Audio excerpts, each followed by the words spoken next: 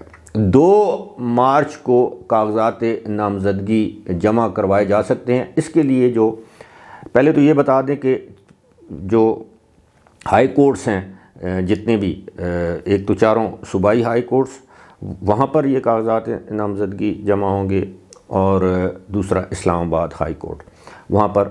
اور اس کا electoral college میں آپ کو بتاتا ہوں، یہ بڑا ٹیکنیکل قسم کا، لوگ سے یہ سمجھتے ہیں جی کہ صدر کو اتنی ووٹس مل جائیں گی صدر کے انتخاب کے لیے. اس میں اب 2 مارچ کو 12 بجے تک کاغذات نامزدگی جمع کروائے جا سکتے ہیں جناب، اور سکروٹنی ان کی ہوگی، کاغذات کی جانچ پڑتال جسے ہم کہتے ہیں، 4 مارچ کو. اس کے بعد جو ہے وہ کمیشن جو ہے وہ مختلف وہ امیدواروں کے نام جو ہیں وہ شائع کرے گا 6 مارچ کو، اور وہ اسی دن یہ آپ جو بھی امیدوار اپنے کاغذات نامزدگی یعنی کاغذات واپس لینا چاہتا ہے وہ واپس لے سکتا ہے. اور پولنگ ہوگی صدر کے انتخاب کے لیے 9 مارچ کو. جی ہاں، یعنی رمضان سے تقریباً 2 دن پہلے، 11 یا 10 کو یا میرا خیال ہے 11 کو پہلا روزہ ہے، تو 9 مارچ کو صدر کا انتخاب مکمل ہو جائے گا. اب عین ممکن ہے اسی دن چیف جسٹس آف پاکستان، صدر پاکستان نئے منتخب ہونے والے صدر سے اپنے عہدے کا حلف لے لیں گے، اور ڈاکٹر عارف علوی خان گول جدھروں آیا ہے ادھر ہی جول، یعنی ہماری ان کو میں کہتے ہیں نا کہ جہاں سے آئے ہو وہیں جاؤ. ہوتا ہے، پہلے آصف علی زرداری بھی گئے تھے، اب دوبارہ واپس آ رہے ہیں. امید تو یہی ہے وہ جیت جائیں گے. اب اس میں بڑی ایک یہ آئین کا آرٹیکل 41 سب کلاس 3 ہے جس کے تحت یہ انتخاب ہوتا ہے، اور اس کا الیکٹورل کالج آپ کہہ لیں، یعنی جماعت نمائندگان یا جو بھی اس کو الیکٹورل کالج کہتے ہیں. اب اس کی پتہ نہیں اردو کیا ہوتی ہے، لیکن یعنی جو ووٹ پڑتے ہیں وہ 4 صوبائی اسمبلیوں کے ارکان صدر کو ووٹ دیتے ہیں. اس کے بعد سینٹ کے ارکان صدر کو ووٹ دیتے ہیں، اور قومی اسمبلی کے ارکان جو ہیں وہ جو اس وقت منتخب ہیں جنہوں نے حلف اٹھا رکھا ہے، جو اس دن ایوانوں میں موجود ہوں گے، وہی لوگ ووٹ دینے کے اہل ہوں گے. 9 مارچ کو پولنگ ہوگی، وہ جو وقت طے کیا گیا ہے پتہ نہیں 10 بجے سے 5 بجے تک اس دوران جو پولنگ ہوگی. اس کے بعد ان ریزلٹس کو کمپائل کیا جائے گا کہ کس نے زیادہ ووٹ حاصل کیے ہیں. اب اس میں ایسا نہیں ہے کہ اگر 371 پنجاب اسمبلی کی سٹرینتھ ہے، وہاں کے ارکان کی تعداد اتنی ہے، یا خیبر پختونخوا سندھ کی پتہ نہیں کتنی ہے، یہ ایگزیکٹ تعداد تو میرے علم میں ظاہر ہے، کیونکہ جو مخصوص نشستیں ہیں انہوں نے ان جو پاکستان تحریک انصاف کے حصے میں آنی تھی ان کا ابھی فیصلہ نہیں ہوا.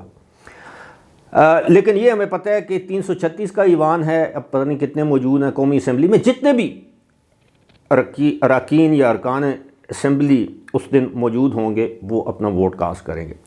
لیکن چونکہ بلوچستان کی جو صوبائی اسمبلی ہے اس کی کل تعداد ہے، چونکہ یہ وفاق کی علامت صدر کا انتخاب ہونا ہے، تو ان کی تعداد ہے 65.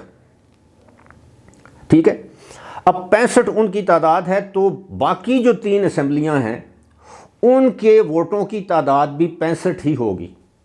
وہ پھر تقسیم ان کی جتنی بھی تعداد ہے ان کو 65 پر تقسیم کر دیا جائے گا، اور وہ جو آئے گا وہ اس کو ایک ووٹ، مطلب اب یہ بڑا ٹیکنیکل ایشو ہے. مثال کے طور پہ میں آپ کو اتنا بتا دیتا ہوں کہ پنجاب کے تقریباً 7 ارکان بنتے ہیں، 7 کچھ، تو ایک ووٹ بنتا ہے، کیونکہ پنجاب کی ارکان کی تعداد زیادہ ہے. لیکن وفاق کے لحاظ سے یعنی ان کے جو 65 جو سینیٹرز قومی صوبائی اسمبلی کے جو ارکان ہوں گے ان کے مساوی، یعنی 65 سندھ اسمبلی کے ووٹ ہوں گے، 65 پنجاب کے اور 65 خیبر پختونخوا کے. لیکن قومی اور صوبائی اپنا سینٹ میں جتنے ارکان ہیں 1 مین 1 ووٹ والی کہانی ہے. اب مسئلہ یہ ہے کہ مولانا فضل الرحمان نے کہا ہے کہ جناب قومی اسمبلی میں شاید ان کی 5 ہیں یا 7 نشستیں ہیں، وہ انہوں نے کہا جی میں صدارتی انتخاب میں حصہ نہیں لوں گا. وہ اگر نکال دیں اسی طرح ایم کیو ایم نے بھی ابھی کہا ہے کہ جی ہم پیپلز پارٹی کے امیدوار کو ووٹ نہیں دیں گے.